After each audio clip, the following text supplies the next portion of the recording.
for the most part, you can tell, dude, they're bringing in like-minded guys. And then that's when you start setting up your network. When you're looking at a crowd of people, though, like when you're talking with one of these guys who speaks a little bit of English, you can relate there because you're speaking the same language. But you're watching everyone else around, too, to try to get a beat. And none of these people speak your language. So are you just... it's hard for me to like picture that because when I read body language, I'm usually doing it in a scenario where, we're all native speakers and there's words going on, too. But like when you're watching people who you don't know what they're saying or what they're thinking because they're thinking in a different language than you, what are you looking for? So what I do is I key off of that village elder, right? Say you're my interpreter. Okay. And I'm looking at you and I'm telling you to tell him something. And you telling him, right? Say I tell you, hey, and my interpreters, one thing about our interpreters, dude, they say exactly what we say. Even though it makes sense, I used to tell my interpreter, word for word, you tell me exactly what I'm saying. And I remember asking my interpreter one time, can you say the word motherfucker Afghan? And he's like, Johnny, it'd be more like this. I said, no, that don't sound good. I said, the word motherfucker's got to have a ring to it. The of the mother. Exactly. The mother. Put it in reverse. And so what ended up happening was, what I do is I'll tell my interpreter to say something. And then once he starts talking, he talks loud enough. And our interpreters know, like I'm telling you, like he knows, like you say it loud enough because we've talked, rehearsed, and told him, this is what I want you to do. So what I would tell you to do is I'd be like, Julian, you tell him right now, I care more about what his kids are going to be like when they grow up and be his age. I don't give a fuck about him. When you look at him and you talk to him, you saying that, I'm not even looking for the guy he's talking to. I'm looking around in that crowd and I'm looking for that one guy that's doing this. He's getting what I'm saying. He is getting it. So you're looking for the positive reaction. I'm looking for that reaction where I want my kids to be able to live freely and not, under a tyrant. I want them to be free and have a good life. Yes. And then I'll ask them like, hey, how long have you been living in this village? Has this village changed at all? Do you guys have a school? And when you start saying shit like, do you have a school? Would you like a school? You see that one guy back there or girl back there looking up like. Yeah. And then you say, hold on. Hey, do me a favor. Ask that guy what he thinks about a school. And then if that guy says, I don't think a school will be a bad thing, if he said in their language, I know for a fact, dude, you might not be on the same sheet of music I am, but we're on the same page. Yeah. You know what I mean? So if I can get you alone, away from the rest of these people, where nobody can judge you, and tell them that you're talking to us, we're good to go. And that's my foot in the door. And then once I get him, guess what?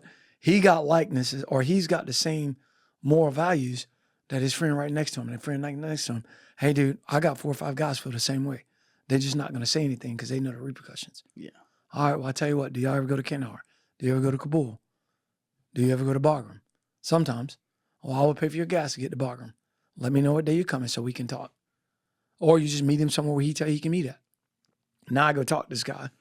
I get this guy on the same sheet of music, man. And then, at the end of the day, most parents, they just want their kids to have a better life than what they had. Yeah. That's it. That's 90% of Americans.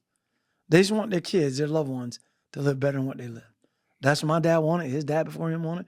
That's what I want. So would you guys, I'm really specifically talking about the first couple of years there. Mm-hmm. Would you guys just kind of go out to any one of these tens of thousands of villages, basically, that exist across the country and do this same exact thing to almost try to weed out who you could recruit? Yeah. That's pretty much the job. Yeah. It's just like say, I relate it to inner city drugs. If you get an undercover agent, or if you get a narc, or you get somebody that's an informant and he's undercover, you go to the next city, that guy's usually going to tell you who to go talk to. Yeah. Hey, man, I got a guy you can go talk to. Go talk to Julian. He'll talk to you. Now you go talk to him. Now Julian's going to tell him, hey, man, this is where they sell them from. East Block, West Block, South Block. Same over there, man. You doing the same thing. It's the same thing. I'm talking to this guy. He's going to put me in contact with another guy on the same sheet of music. Now, before you know it, I've got a network of guys built around me. Yes. Now I can expand that white space. Now all I got to do is show this guy what we're doing is actually positive for you. And once they see that, dude, now they start recruiting for you. Now you they just start doing it without you. Yeah, they start recruiting for you. Now, how do you trust what they're bringing in too? Because now it's not you doing it. Well, you have to be smart about it. So what I would do is like, where's this guy from? They tell you where he's from. Who's his family? How are you in bed with him? Oh, well, I know him because he married my sister. Okay, he married your sister. Cool. Because this guy screws me over. Then not only are you going to get it, your sister's going to get it. Now you kind of like, and it's a blanket threat to the guy, but he don't know that, you know what I mean?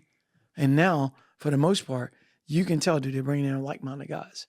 And then that's when you start setting up your network. As you get like intel though from these guys, because that's what you're doing. You're setting up an intel network to understand what's going on the ground. What was the procedure? Are you sharing this internally with your commander and then it goes where it goes? Or are you doing interagency type stuff? Both. It depends on what the intel is. Now, for us, if it's life, eyesight, or limb, life or eyesight, you're sending that out wide. That's blasted. But if I got a guy that's telling me like, hey, Johnny, I know where this IED maker's working at. I know where he lives at. I know this, that, and other. I'm sending that out to everybody, and I'm asking the other agencies, asking the other teams, hey, anybody in this area, somebody in this area that can verify this? Then you start bouncing intel off each other. Because they're pretty smart. Because I tell you what, I had one guy doing. I had one guy working in one area of Afghanistan, and that motherfucker would drive a day away to another area of Afghanistan where some other SF guys were and reporting almost the same shit to them. And me and him started reading our reports. I'm like, hey, dude, you getting the same info I'm getting. Well, it's got to be true. I'm like, okay, well, who's your guy? Guy's driving across the country. He's smart, dude. And we figured that out just by, his phone. Yeah. Phone's pinging. Like, damn, dude, this guy was just here. Like, hey, run this number for me. Hey, he's hustling for that money. And he was hustling, which is a plus for me. Yeah. Because to me, I don't look at it like most people. Most people look, oh, he's playing both sides. No, I look at it like this dude a hustle. Yeah. Like, hey, you're a hustle. Trust look, but dude. verify. Check this out. Look, dude, you're a hustle. Why are you going to hustle me when you can make more money hustling to get me to the guys I need to get to? Yeah. So why don't we do this? And guys like, oh, this is good. I was like, you should have told me that from the beginning with. Shit, dude, like, I'm on your side, bro. Yeah. And now, now he's doing things I need him to do. But now, what he's told me is he's got, he can go into that area right there where my other guys are. Yeah. So now you tell me, how the hell are you moving freely from the Maroof Valley all the way over to Shaka Khan Valley or whatever? How are you doing that? Because you should have got your ass beheaded or got fucked up. How are you doing that? And he goes, oh, I got a cousin there. Oh, really? So what do your cousin do? Now I'm growing my network through him. And it's just, people are people, man. Just like when you go to Boone, if I don't know somebody in Boone that I'll know somebody that knows somebody. And now I put that link matrix together, and then before you know it, we done started us a little small militia in Boone. And that's the thing. You're also constantly high level problem solving because you're in a war situation. It's not regular society or something like that. So this is all you're thinking about. It's all they're thinking about too. So it's constantly high stakes. For this scenario of like building a size of a network, it kind of couldn't be better. Couldn't be better at all. Yeah. And then before you know it, I got a map up and I'm like, all right, this guy right here is an ID maker. All right, this guy right here is a farmer. He's hauling fertilizer for this ID maker, but I don't know who this ID maker is. But I got another guy over here telling me he's the one selling the fuel to this guy that's delivering the damn fertilizer to the ID maker. Okay, so now I got to get this fuel guy because this guy don't want to give up the ID maker because the ID maker going to blow his house up. So now how do I get through this guy, by with and through this guy, to this fuel guy to make sure, look here, dude, when I tell you he's going to disappear, you ain't got to worry about the ID maker. But this is what I need. Not only do I need who's making the IDs, I need to know what components he's making it from, where they're coming from out of Pakistan, when they're coming out of Pakistan. Not saying they're coming out of Pakistan, but if they are, then that's what I need to know. When they're coming through, who's shipping them, what trucks are carrying them. So now it just grows, dude. And now before you go in there, I'm just going to go cut the head off of the snake. All they're going to do is replace the ID maker. Just like if you got sick tomorrow, he can run everything in this podcast because he's been doing it. Yeah. Anybody in that ID making cell can run that ID making cell. But guess what? If I can cut off your supply line of where that's coming from, I can cut off where you're getting all the supplies from, then I can hinder your operations for a good little while. I mean, and that might give me time to not maybe turn you, probably not. If you're a hardcore ID maker, probably gonna be hard to turn you. But I can at least let you know, hey, dude, let me tell you something right now. I know where you are. I'm gonna send you a picture real quick, all right? Take this and give that to the guy tomorrow. And I'm gonna get a satellite image of his house, his wife walking out getting water at the creek, and his kids out playing in the yard. I know what else he's thinking of. And then I'm gonna be like, hey, so check this out, dude. Like, here's the deal. I'm the one turning off all that. So, you know what I mean? So, and at that point, you just kind of, it's a cat and mouse game, man. And if people you're shooter motherfucker, you're doctor motherfucker, and you're detective motherfucker. You try to be. You got a lot of roles. Jack of all trades, man. Yeah. That's what I tell people. When people talk about SF guys, because like, oh, them guys they're just, they're handing out food and, nah, dude. If people only knew what I can do at a meeting of just handing out an MRE, it'd blow people's mind. Yeah. Not just me, but SF guys in general, what they can do handing out just one MRE, dude, could change a war, man. And it does. We did it in Afghanistan. We did it all the time. What was I always think of this in eras with how it went, but obviously, you were later in Iraq, but Iraq doesn't happen until March 2003 officially. Mm-hmm. And it's easy to look at the global war on terror and that whole era and see kind of the disastrous conclusions they came to in a lot of ways. But, in doing that, you can kind of forget that the first year and a half there, when the focus was on Afghanistan, there was some massive success. Oh, yeah, it was. Afghanistan was a military success until we took our eye off the ball and went to Iraq. So, as you're moving across the country throughout 2002 and into 2003, are you seeing at this point like, oh, I think we're really getting rid of the Taliban? Like, was that? Oh, yeah, it did. You thought that? It felt like that. Yeah, it felt. And here's where I kind of think we went wrong, because I'm not a politician. I don't try to be. But where I think we went wrong with Afghanistan, a lot, I think we went wrong, because I'm speaking from on the ground. This is where I'm at on the ground. Where I was in Afghanistan, where I think we went wrong at was SF, we fucked up big time.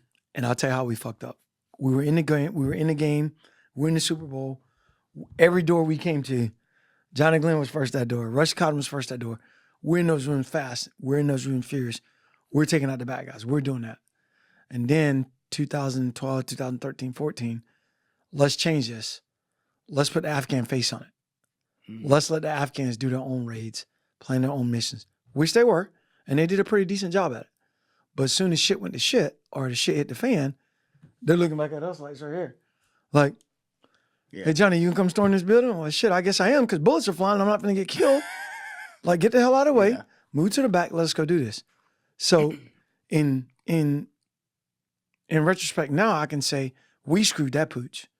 As SF guys, as operators, CAG, all of us, we screwed that pooch in the fact that when we first went in that country, we should have went in that country to design them to, stand on their own, sustain themselves. It seems like, though, and this is just my read from all the people I've had in here who were in Afghanistan the same year as you were, it seems like something, as the resources got pulled and as they started to put, as you're putting there, like more emphasis on the Afghans taking the lead on things, it seems like in those years, 06, 07, 08, 09, 10, two things happened.